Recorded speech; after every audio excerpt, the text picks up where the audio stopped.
Hi soul Subhash tarot റീഡിങ്ങിലേക്ക് എല്ലാവർക്കും സ്വാഗതം. ഇന്ന് നമ്മൾ നോക്കാൻ പോകുന്നത് നിങ്ങളുടെ പേഴ്സൻ്റെ കറൻറ്റ് ഫീലിംഗ് ആണ്. കാർഡ് ഷഫിൾഡ് ആണ്, എന്നാലും ഞാനൊന്ന് ഷഫിൾ ചെയ്യാം കേട്ടോ. അപ്പോൾ നമുക്ക് കാർഡ് എടുക്കാം. ഫസ്റ്റ് കാർഡ് വന്നിരുന്നത് ഫൂൾ, സെക്കൻഡ് കാർഡ് വന്നിരിക്കുന്നത് ലവേഴ്സ്, തേർഡ് കാർഡ് വന്നിരിക്കുന്നത് 10 of Wands and 3 of Pentacles.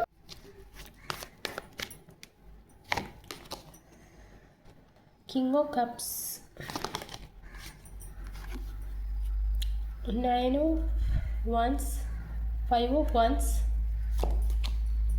9 of Cups. Okay, justice ആണ് വന്നിരിക്കുന്നത് ബോട്ടമോട്ടൊക്കെ. പേജ് ഓഫ് പെൻഡിക്കിളും. ഓക്കെ, കുറച്ച് നോയ്സും കാര്യങ്ങളൊക്കെ ഉണ്ടാവുമെന്ന് ക്ഷമിക്കണേ. അപ്പോൾ ഇത് ഫൂളാണ് ഫസ്റ്റ് വന്നിരിക്കുന്നത്. ഇത് ലവേഴ്സിൽ സെക്കൻഡ് കാർഡായിട്ട് വന്നിരിക്കുന്നത്. ഫൂൾ എന്ന് പറഞ്ഞാൽ എപ്പോഴും ഒരു ന്യൂ ബിഗിനിങ് ആൻഡ് നിങ്ങളുടെ പേഴ്സൺ ഒരു മെച്യൂരിറ്റി പവർ കുറവുള്ള ഒരു പേഴ്സണെ പോലെയാണ് എനിക്കിവിടെ ബിഹേവ് ചെയ്യാൻ തോന്നുന്നത്. അതായത് ഒരു മെച്യൂരിറ്റി ഇല്ലാത്ത, ഓക്കെ, ഒരു മെച്യൂരിറ്റി പേഴ്സൺ അല്ല. ആൾ ഒരു ചിലപ്പോൾ ന്യൂ ബിഗിനിങ് എന്നൊരു കൺസെപ്റ്റ് മൂപ്പരം മനസ്സിലുണ്ടായിരിക്കുക നിങ്ങളോടുള്ള. നിങ്ങൾ ലവേഴ്സാണ്, നിങ്ങൾ ഡിവൈൻ കണക്ഷനാണ്. ആൻഡ് 10 of Wands എന്ന് പറഞ്ഞാൽ ഇത് ഒരു ബാഡൻ അവർക്ക് തോന്നുന്നുണ്ട്. ഈ ഒരു ലവേഴ്സ് ചിലപ്പോൾ നിങ്ങൾ സെപ്പറേറ്റഡ് ആയിരിക്കാം, നോ കോണ്ടാക്ട് സിറ്റുവേഷൻ ആയിരിക്കാം. ആ ഒരു സിറ്റുവേഷനിൽ നിങ്ങൾ ബാഡ് ഒരു സിറ്റുവേഷനായിട്ടാണ് അവർക്ക് തോന്നുന്നത്.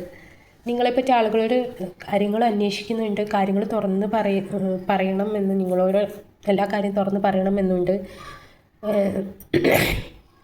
സോറി, കിങ് ഓഫ് കപ്സ് പറഞ്ഞാൽ നിങ്ങളോട് ഭയങ്കര ഇമോഷണൽ പരമായിട്ടുള്ള കണക്ഷൻ ഉണ്ട് അവർക്ക്.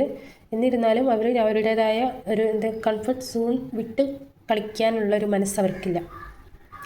അവർ അവരുടേതായ കംഫർട്ട് സോണിൽ നിൽക്കുകയാണ്, ഒരു ബൗണ്ടറി സെറ്റിംഗ് ഒക്കെ വെച്ചിട്ട്.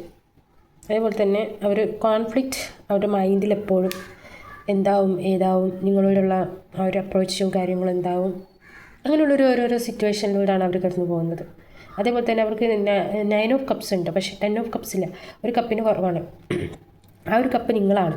പക്ഷേ അവർ ഒരു അധികാരത്തിൻ്റെ ഭാവനയിലൂടെ ആയിരിക്കാം പുറത്ത് ബിഹേവ് ചെയ്യുന്നത്.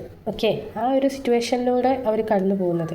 അപ്പോൾ ആ ഒരു ഇതിൽ അവർ അങ്ങനെ ബിഹേവ് ചെയ്യുന്നുണ്ടെങ്കിൽ അവരുടെ ഉള്ളിൻ്റെ ഉള്ളിൽ ഇങ്ങനെയുള്ള പ്രശ്നങ്ങളും കാര്യങ്ങളുമാണ്. സോറി. അപ്പോൾ നിങ്ങൾ ഈ ഒരു പ്രശ്നത്തിൻ്റെ കാര്യത്തിൽ ഒരു ജസ്റ്റിസ് വേണമെന്ന് ആഗ്രഹിക്കുന്നുണ്ട്. നിങ്ങളൊരു പ്രഷ്യസ് ആണെന്ന് അവർ ആഗ്രഹിക്കുന്നുണ്ട്. അവർ കരുതുന്നത് നിങ്ങളൊരു മൂല്യമുള്ള ഒരാൾ തന്നെയാണ്, അവർക്ക് വേണ്ടപ്പെട്ട ഒരാൾ തന്നെയാണ് എന്നാണ് ജഡ്ജ്മെൻറ്റ് ചെയ്യുന്നുണ്ട്. അപ്പോൾ അവർ ഉദ്ദേശിച്ച കാര്യങ്ങൾ നടക്കണം. അതായത് നിങ്ങളോട് സംസാരിക്കണം എന്നുണ്ട്, പക്ഷെ അവർ ബൗണ്ടറി സെറ്റ് ചെയ്തിരിക്കുകയാണ്. ഇപ്പോൾ അവർ അതിനുള്ളൊരു മൂഡിലല്ല. അവർക്ക് അവരുടെ മൈൻഡിൽ എന്തൊക്കെയോ പ്രശ്നങ്ങളും കാര്യങ്ങളും എന്തൊക്കെയോ ഉണ്ട്. എന്തായാലും നമുക്ക് ഡിവൈൻ ഗൈഡൻസ് എന്താണെന്ന് നോക്കാം.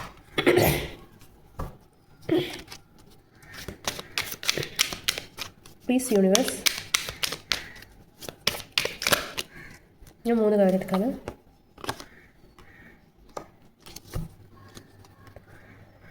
ഓക്കെ, എന്തൊക്കെ ഹൈഡ് ചെയ്ത് വെച്ചിട്ടുണ്ട്, അത് റിവീൽ ആക്കണമെന്ന് അവർ ആഗ്രഹിക്കുന്നുണ്ട്.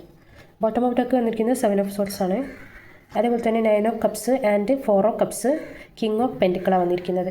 നിങ്ങളുടെ യൂണിവേഴ്സ് പറയുന്നത് നിങ്ങളും സ്റ്റെക്കായിട്ടിരിക്കരുത്. നിങ്ങളെന്താ ലേഡി ഒന്നിനും ഒരു താല്പര്യമില്ലാതെ കിടക്കുന്നു.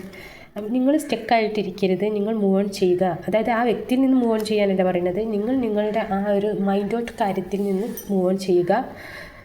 മണിപരമായിട്ടുള്ള കരിയർ കാര്യങ്ങൾ അങ്ങനെയുള്ള കാര്യത്തിലേക്ക് ഫോക്കസ് ചെയ്യാനാണ് പറയുന്നത്.